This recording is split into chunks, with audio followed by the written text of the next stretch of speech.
سلام ستړي مشئ د اے اف جی نیوز چینل قدرمندو لیدونکو ستاسې پام راوړم د نن ورځې څو تازه او مهمو خبرونو ته.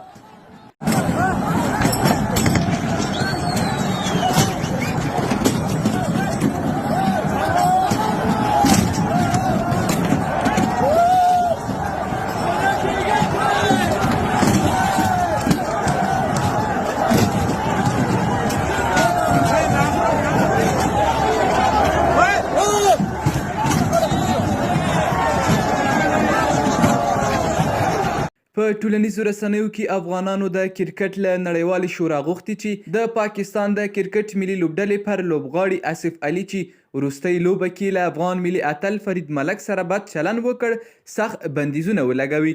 د ټولنیزو رسنیو کارکوونکو آصف علي ته د بد اخلاقه لوبغاړي خطاب کړی او ویلي دي چې آی سی سی باید پر هغه بندیزونه ولګوي.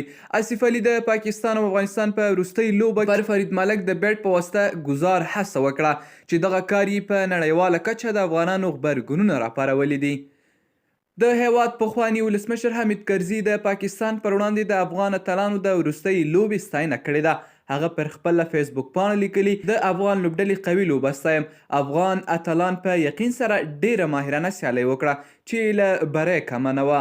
ایران په خپل هیواد کې 2 افغان وګړي اعدام کړي دي. د ایراني رسنیو راپورونو له مخې ایران په خپلو 2 زندانونو میناب او بندر عباس کې د نشهیي توکو د قاچاق له قضیې سره په تړاو اعدام کړي دي. په دې کې یو الا نور نومیده چې 34 کاله عمر درلود او دویم کس هم یار محمد اسحاقزی نومیږي چې 40 کاله عمر لري. ایراني رسنۍ وایي چې یادو 2 افغانانو د نشهیي توکو په قاچاق کې لاس درلود او په 1999 کال کې د ایران پر بندرونو کې له نشهیي توکو سره لاس په لاس نیول شوي وو. د کانګو په پلازمینه کنشاسا کې یو پل هغه مهال ونړید چې چارواکي د پرانیستي لپاره راغونډ شوي وو. رویټرز خبري اژانس د دې ویډیو کرهوالی تایید کړی دی.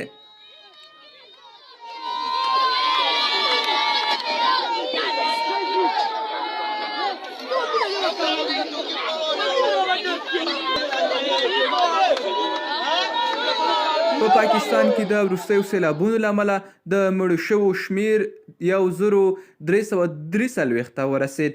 د رسنیو د راپورونو له مخې د حکومتي شمیرو له مخې په پاکستان کې د راغلو سیلابونو له امله په تیرو 4 ساعتونو کې 18 نور کسانو خپل ژوند د لاسه ورکړی چې ورسره په ټول هیواد کې په سیلابونو کې د مړو شوو کسانو شمیر 1343 ته رسېدلی دی.